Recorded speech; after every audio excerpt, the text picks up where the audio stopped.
পরিষ্কারভাবে ঘোষণা করছি এই আইন আমরা মানছি না, মানব না। তৃতীয় কথা, রিপিল হতে হবে। 14 থেকে 16 এই 2 বছরে মোদী সরকার 1150 আইনকে রিপিল করেছে। অতএব ওয়াকাফের মতন এই আইন, যেটা স্পর্শকাতর, সংখ্যালঘুদের অধিকার হনন, জমি দখল, মাফিয়াদের গাজুয়ারি, এটা মেনে নেওয়া যায় না। 1 কোটি স্বাক্ষর আমরা করব। প্রধানমন্ত্রীর কাছে প্রথম 10 লাখ করে পাঠাবো। আমরা জানি সুপ্রিম কোর্টে কেস হয়েছে, মাননীয় আইনজীবীরা লড়াই করবেন, সেখানে আমাদের সহযোগিতা থাকবে।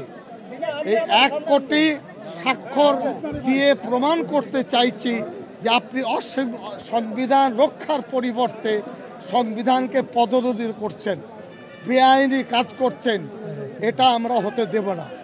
আমরা জীবন দিয়ে, প্রাণ দিয়ে সংবিধানকে রক্ষা করব। আর এই লিখিত যে ডকুমেন্টস বা স্মারকলিপি দিচ্ছি, তাতে নাম, অ্যাড্রেস, জেলা, স্বাক্ষর সবটাই তাতে থাকবে। এটা প্রমাণ করবে। আর এখানে মুসলিম, নন মুসলিম, খ্রিস্টান, শিখ, হিন্দু, এছাড়া মুসলমান সমাজের সর্বস্তর একজোট আমরা হয়েছি। এটা কোনো ধর্মের বিরুদ্ধে, হিন্দুর বিরুদ্ধে লড়াই নয়। আমরা স্বাগত জানাচ্ছি ধর্মনিরপেক্ষ হিন্দু ভাইদের, যার আওয়াজ তুলেছে। মুখ্যমন্ত্রী প্রশংসা ঠিকই, কিন্তু জনগণকে সচেতন হতে হবে। এখন অলরেডি নোটিফিকেশন হয়ে গেছে, ডিএম এর কাছে যাবে। লড়াই তো নিচে থেকে হবে।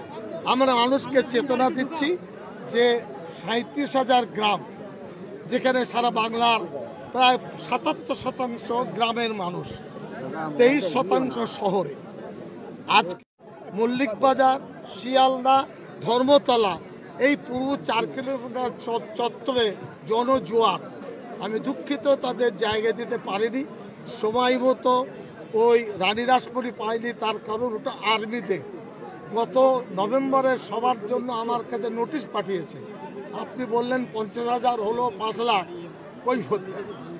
ওই কারণে এটা সহজভাবে পৌরসভা থেকে দরখাস্ত দিয়ে পেয়েছি। কলকাতা পুলিশ যথেষ্ট সহানুভূতি করেছে। কিছু ছেলে হয়তো কোথাও গোলমাল করতে পারে, আমি জানি না। এখন এটা এক মিনিট, এটা অন্যায়। এর সাথে আমাদের কোনো যোগাযোগ নেই, এতে বিজেপির লোক নেই, এটাই বলতে পারবো। বা সরকার বিরোধী নেই, বিজেপির পক্ষে অন্য দল, আমি সেটা জানি না। এই কারণে আমাদের লোক কাজ করবে না। আমরা যা করব শান্তিপূর্ণভাবে। এটা লিগাল। গভর্নমেন্ট যেহেতু রিপিল করেছে, আমরা দৃষ্টান্ত পেয়েছি কোথায় কোথায়, সে খতিয়ান আমার কাছে আছে। অতএব আগে আইনের পথে গিয়ে 1 সপ্তাহ 10 দিন দেখি, সিগনেচার মোটামুটি 10 লক্ষ মতন সিগনেচার ফার্স্ট আপনার লটে আমরা পাঠাবো। এটা একেবারে আইনসম্মত কাজ। সুপ্রিম কোর্ট চলবে। বাংলার জনগণ বলতে চাইছি, আপনি সংবিধান বিরোধী সিদ্ধান্ত নিয়েছেন।